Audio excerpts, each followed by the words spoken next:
El teléfono sonó a media tarde, cuando el sol caía sobre las persianas de la sala y yo repasaba viejas fotografías familiares. Al ver el nombre de Álvaro en la pantalla, mi corazón dio un vuelco. Hacía semanas que no hablábamos y pensé que por fin había decidido visitarme. Mamá dijo con voz seca, sin saludo ni pausa: me casé el fin de semana, fue todo muy rápido, ya sabes. Cosas de la vida. Me quedé en silencio, tratando de procesar esas palabras. ¿Casado? Sin avisarme, sin siquiera una invitación. Sentí un nudo en la garganta, pero antes de poder responder, continuó: necesito las llaves de la casa de Cádiz. Selena y yo queremos pasar allí la luna de miel. Entonces lo escuché, una risa femenina nítida a su lado. Y después una voz clara cargada de desdén: no hace falta que venga tu madre, cariño. Esa mujer trae mala energía. Si no manda las llaves hoy, ya buscaremos otra forma de entrar. Me quedé helada. No solo estaba excluida de la boda de mi propio hijo, sino que esa desconocida se atrevía a hablar de mí como si fuera un obstáculo. Álvaro no la contradijo, no suavizó la ofensa, simplemente guardó silencio cómplice. Respiré hondo, disimulando el temblor de mis manos. Una parte de mí quería gritarle, exigirle explicaciones, pero otra, más serena y fría, me ordenó callar. «Lo pensaré», dije finalmente con una calma que no sentía. Y colgué. El eco de esa conversación quedó suspendido en la habitación como si el aire mismo se hubiera vuelto más pesado. Caminé hasta la ventana y miré el mar a lo lejos. La casa de Cádiz no era solo un edificio, era el corazón de nuestra familia, el legado de generaciones. No podía permitir que se convirtiera en escenario de un capricho pasajero. Una sonrisa helada se dibujó en mis labios. No sabía aún cómo, pero intuía que detrás de Selena había algo más que simple arrogancia. Y por primera vez en mucho tiempo, sentí que debía prepararme para una batalla. La mañana siguiente viajé a Cádiz. Necesitaba sentir las paredes de la casa, el olor de la sal que se filtraba hasta el patio, las voces antiguas que parecían vivir en los muros. Caminé despacio por el pasillo central, acariciando los marcos de las puertas como si fueran parte de mi piel. Cada rincón me hablaba la escalera por la que Álvaro y Beatriz se lanzaban carreras cuando eran niños, la mesa de roble en la que mi marido y yo pasamos tantas noches planeando reformas y sueños, el balcón desde el que mis nietas jugaban a vigilar el mar cada verano. Todo estaba impregnado de recuerdos que me pertenecían tanto como a ellos. Y sin embargo, la frase de Álvaro, «solo es una casa», me golpeaba una y otra vez, como un martillo frío en la sien. ¿Cómo podía reducir a polvo la memoria de su padre, la risa de su hermana, la inocencia de sus sobrinas? Aquellas palabras no eran solo un desprecio, eran una traición. Mientras preparaba un café, escuché el timbre. Era Beatriz, con su mirada firme y el abrazo que siempre me devuelve al suelo. Le conté lo sucedido con su hermano. Ella apretó los labios pensativa. «Mamá, esto no suena bien». Se sentó frente a mí con los codos sobre la mesa. Álvaro siempre fue impulsivo, pero casarse de un día para otro no me cuadra, y menos con esa mujer que parece querer borrarte del mapa. Sentí como sus palabras ponían nombre a mis sospechas. El matrimonio súbito, la frialdad de Álvaro, las insinuaciones de Selena, todo era demasiado extraño para ser casualidad. Beatriz acarició mi mano con delicadeza. Quizá no sea amor, mamá. Quizá haya algo más detrás de todo esto. Me quedé mirando por la ventana al horizonte marino que tantas veces nos había dado paz. El eco del mar me pareció un presagio, como si las olas quisieran advertirme que una tormenta se acercaba a nuestra familia. Pasaron unos días en los que apenas pude conciliar el sueño. El mar rugía cada noche, como si quisiera arrancarme las dudas de la cabeza, pero al amanecer seguían allí más firmes que nunca. Fue Beatriz quien una tarde me dio la pieza que faltaba en el rompecabezas. Mamá dijo con voz grave: después de colgar una llamada, he hablado con una colega de Sevilla. Me comentó algo inquietante sobre una mujer llamada Selena. Me quedé inmóvil. El nombre aún me sabía amargo. ¿Qué sabes de ella?, pregunté, tratando de mantenerme serena. Beatriz suspiró y entrelazó las manos. Que no es desconocida en ciertos círculos. La recuerdan por acercarse siempre a hombres con apellido y patrimonio. Es una mujer que sabe lo que quiere y lo obtiene. Sentí un escalofrío recorrerme la espalda. Esa descripción no era la de una recién llegada a nuestra historia, sino la de alguien que había estudiado cada movimiento antes de aparecer. Pero lo peor llegó después, y hay más, mamá. Álvaro ya estaba con ella antes de dejar a Clara, me dijo Beatriz con tristeza. Clara, la novia de toda la vida de mi hijo, la que venía a esta casa desde adolescente, la que lo acompañó en sus años más difíciles, la que todos pensábamos que algún día sería parte formal de la familia. Álvaro la abandonó sin explicaciones y ahora comprendía por qué. El golpe fue seco. De pronto, cada gesto de mi hijo en las últimas semanas cobraba un sentido distinto: la distancia, la frialdad, incluso la soberbia. Selena no apareció de la nada. Se movió con cálculo y él cayó en su red. Me levanté y caminé hacia la terraza. El sol se hundía sobre las aguas de la bahía, pero yo solo veía sombras. Aquella noche, tras darle vueltas a la revelación de Beatriz, tomé una decisión. No podía quedarme de brazos cruzados mientras una extraña se apoderaba de mi hijo y amenazaba con mancillar la casa que era el alma de nuestra familia. Busqué en mi agenda vieja, donde aún guardaba números escritos a mano, y encontré el de Héctor Valcárcel, antiguo compañero de universidad de mi difunto marido, y durante muchos años detective en Sevilla.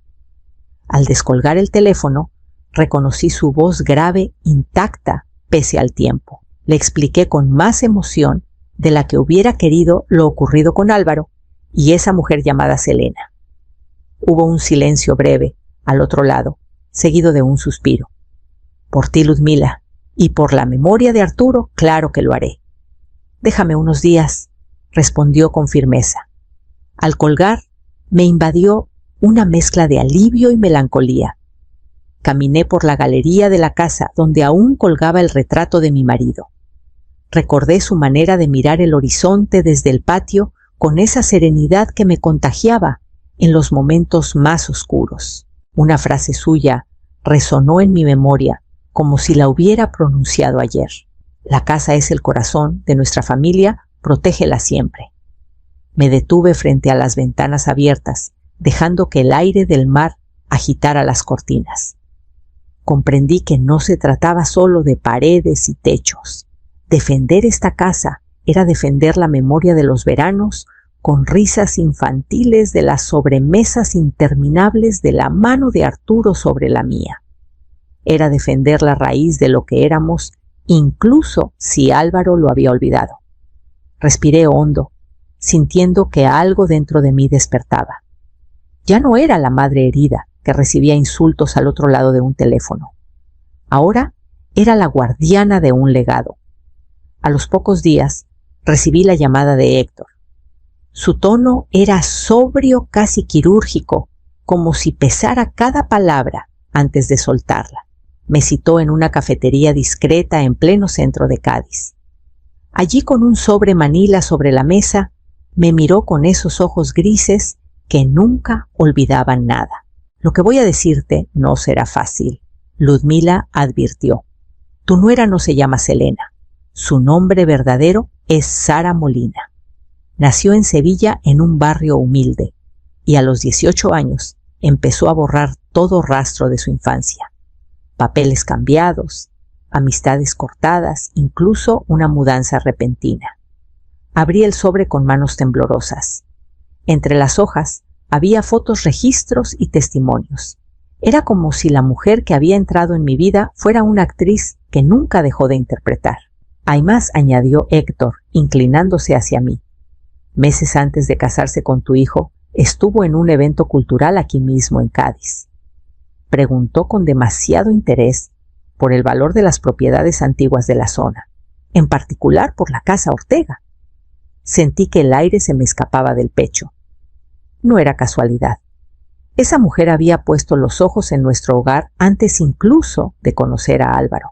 Además, continuó Héctor, hojeando las páginas, tuvo varias relaciones con hombres mayores y con poder económico. Siempre terminaba con algún beneficio material, un coche, una cuenta pagada, incluso un pequeño piso que revendió al poco tiempo. Cada línea del informe era un golpe más a la ilusión de que todo podía tratarse de un error. La imagen de Álvaro ciego y enamorado se mezclaba con la de Sara o Selena, planificando cada paso con precisión. Héctor me pasó la última hoja. Había una lista de nombres tachados, hombres que habían sido parte de su camino ascendente. No quedaba duda, Álvaro era simplemente el siguiente escalón. Cerré el sobre con un movimiento seco, conteniendo la rabia que me hervía por dentro. Mis sospechas se confirmaban. No era amor lo que movía a esa mujer, sino cálculo. El mar rugía a lo lejos como si también protestara, y en ese rugido sentí la voz de Arturo susurrándome que aún estaba a tiempo de proteger lo nuestro. Tras leer el informe de Héctor, comprendí que no podía esperar a que la tormenta se desatara.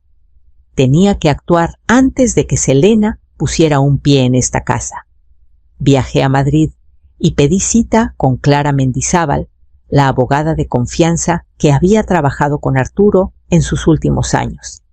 Era una mujer astuta, con una serenidad que inspiraba respeto. Nos sentamos frente a frente en su despacho, rodeadas de libros y carpetas con nombres de familias que habían intentado lo imposible por proteger su legado. Le expuse mi situación, cada detalle de lo que había descubierto, sin omitir la sombra que se cernía sobre Álvaro. Clara me escuchó sin interrumpir y cuando terminé, abrió una carpeta nueva. Podemos blindar la propiedad, Ludmila. Si lo deseas, la casa pasará directamente a tus nietas y ninguna generación intermedia podrá venderla o explotarla con fines comerciales. Será su refugio y nadie podrá tocarla. Asentí con un nudo en la garganta. Sentía a Arturo a mi lado, como si aprobara la decisión, pero añadí una idea más nacida de esa mezcla de rabia y prudencia que me quemaba por dentro. Quiero que incluyamos una cláusula secreta, dije. Si alguien intenta manipular legalmente la propiedad, quiero que automáticamente se transfiera a una fundación cultural, que se convierta en un espacio para Cádiz abierto al arte y la memoria.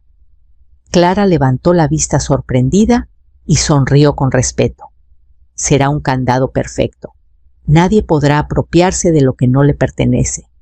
Mientras firmaba los documentos, recordé la voz grave de Arturo la última vez que hablamos de la casa. No importa quién venga después de mí, Ludi. Si la proteges, nos protegerás a todos. Sentí un calor recorrerme el pecho como si aquella frase se hubiera convertido en un juramento que ahora sellaba con tinta y determinación. Salí de su despacho con los papeles firmados y una decisión tomada prepararía un regalo de bodas. No sería lo que Álvaro esperaba, pero sería lo que su esposa merecía. El tren de regreso a Cádiz avanzaba entre campos dorados. Miré por la ventana y por primera vez en semanas respiré con calma. El futuro aún estaba lleno de tormentas, pero ahora tenía en mis manos el paraguas que me permitiría enfrentarlas sin miedo. 3 días después de regresar de Madrid, preparé el paquete con un cuidado casi ceremonial. Elegí una caja elegante forrada de terciopelo azul, como si en su interior se escondiera un regalo de bodas. Dentro coloqué 3 piezas que serían mi jugada maestra, una copia sellada del Nuevo Testamento, el dossier completo de Héctor, con cada detalle del pasado de Selena, y coronando todo una llave falsa de la casa de Cádiz. No escribí carta alguna. El silencio también podía ser un mensaje. Cada objeto hablaba por sí mismo la verdad, la prueba y la ilusión rota. Conduje hasta Madrid en la madrugada, evitando que alguien pudiera reconocerme.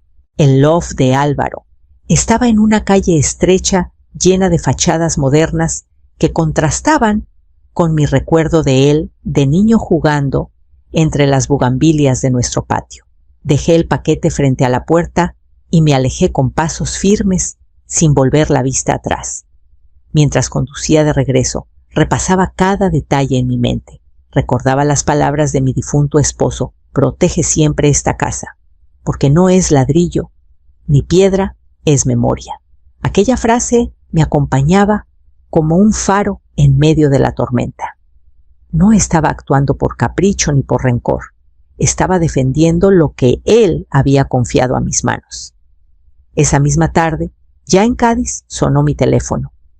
Era Álvaro, pero antes de que pudiera decir una palabra, oí un estruendo de gritos al fondo.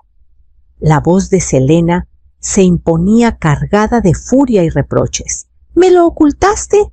¿Crees que soy una tonta?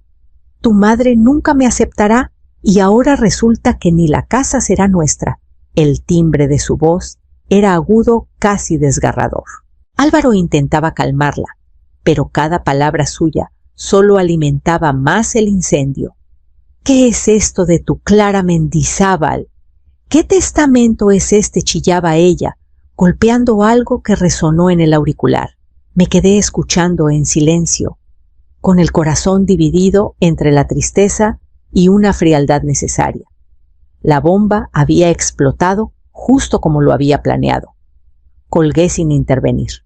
No necesitaba decir nada, ya lo habían descubierto por sí mismos. El veneno de la verdad haría el resto. Esa noche dormí con las ventanas abiertas, dejando que el mar me arrullara. Entre las olas, sentí que la casa respiraba conmigo intacta, protegida, como si también ella supiera que había resistido una batalla más. 2 días después, los portazos retumbaron en la casa de Cádiz como disparos. Abrí y allí estaba Selena, con los ojos encendidos de ira, vestida de blanco, como si aún quisiera recordarme que era la esposa legítima. Entró sin esperar invitación y empezó a gritar con una voz que helaba el aire. «Usted me quiere fuera, pero no podrá. Estoy embarazada de su hijo y esa casa será para nuestra familia». El golpe de sus palabras me atravesó como una lanza, pero algo en su mirada demasiado calculada me hizo contener la respuesta inmediata. La vi tocarse el vientre sin convicción, como quien ensaya un papel aprendido de memoria. «Si es verdad, enhorabuena», le dije con calma, ocultando la tormenta que se me agitaba dentro. «Pero lo mejor es que lo confirme un médico». Hice una llamada rápida a un viejo amigo de Arturo, el doctor Aranda, hombre discreto que había atendido a la familia durante años. Accedió a venir aquella misma tarde. Selena palideció un instante, aunque enseguida volvió a su actuación de indignación. Cuando el doctor terminó su revisión en la sala contigua, salió con gesto serio y me entregó un sobre cerrado. Lo abrí sin mirarla. Negativo. Ni rastro de embarazo. «Debe de haber un error», balbuceó ella temblando. «Seguro que es demasiado pronto». Pero ya no había rabia en su tono, solo un miedo mal disimulado. Se marchó con paso apresurado, dejando tras de sí un silencio espeso que olía a mentira rota. Horas más tarde, Álvaro me llamó. Su voz era dura, acusatoria, aunque percibí grietas en su firmeza. «Mamá, ¿por qué hiciste esto? ¿Por qué quieres destruir mi matrimonio?». No respondí de inmediato, solo dejé que el eco de la verdad se filtrara entre nosotros. Su duda, era la semilla que algún día lo obligaría a mirar de frente a la mujer que había elegido. El mar golpeaba las rocas con furia, como si acompañara mi respiración contenida, preparando el terreno para lo que aún estaba por venir. No tardó en llegar la represalia. Una mañana, mientras revisaba el correo, mi teléfono comenzó a vibrar sin cesar. Eran mensajes de amigas vecinas, hasta de antiguos conocidos. Todos me preguntaban si había visto lo que circulaba en redes. Entré en internet y allí estaba Selena. Había lanzado una campaña venenosa, publicando fotos robadas de reuniones familiares, inventando historias sobre abusos de poder y secretos ocultos de los Ortega. En cada publicación aparecía mi nombre, acompañado de frases que buscaban manchar todo lo que había construido. La rabia me recorrió, pero no perdí la calma. Sabía que perder el control era darle la victoria. Llamé a Beatriz. Ella, con su experiencia en medios digitales, se puso manos a la obra de inmediato. Durante días recopiló cada captura, cada contradicción, cada huella de falsedad en las palabras de Selena. Me mostraba los mensajes en los que ella misma se contradecía las fechas imposibles, los testigos inexistentes. Esto se desmonta, solo me aseguró, y yo confié. Cuando Beatriz publicó el informe en los mismos canales, fue como encender una luz en una habitación oscura. Los comentarios comenzaron a volverse en contra de Selena. La gente notaba la incoherencia, la manipulación. Lo que había querido usar para hundirme se volvió un espejo que reflejaba su propia ambición. Álvaro, mientras tanto, recibió llamadas y mensajes de conocidos. Viejos amigos, colegas de universidad, incluso primos, le advirtieron: lo que dice tu madre encaja con lo que todos vimos en la boda express y en la actitud de Selena. Me lo imaginé leyendo cada palabra, intentando mantener la lealtad hacia su esposa, pero enfrentándose a un rompecabezas cuyas piezas ya no podía ignorar. Yo, por mi parte, contemplé el mar desde la terraza aquella noche. El rumor de las olas era testigo de una batalla que ya no era solo mía, sino de toda la familia. El tiempo, con su manera silenciosa de curar, me regaló una calma inesperada. Meses después de aquella tormenta, la casa de Cádiz volvió a llenarse de voces, risas y aromas familiares. Celebraba mis 70 años, rodeada de quienes de verdad importaban. Beatriz me abrazó fuerte al llegar con esas lágrimas contenidas que delataban cuánto había temido perder todo. Mis nietas corrían por el pasillo, dejando huellas de alegría en cada rincón. Y entonces apareció Álvaro. Había adelgazado sus ojos, estaban cansados, pero en su postura había un aire distinto, como si por fin hubiera soltado un peso. Se acercó, me besó la frente y susurró: perdóname, mamá, he empezado terapia. Selena ya no está en mi vida. No necesité más palabras. La sinceridad de su voz me bastó. Aquel hijo que había sido un extraño regresaba no como antes, sino con cicatrices que lo harían más humano. De pronto me tendió un paquete envuelto en papel sencillo.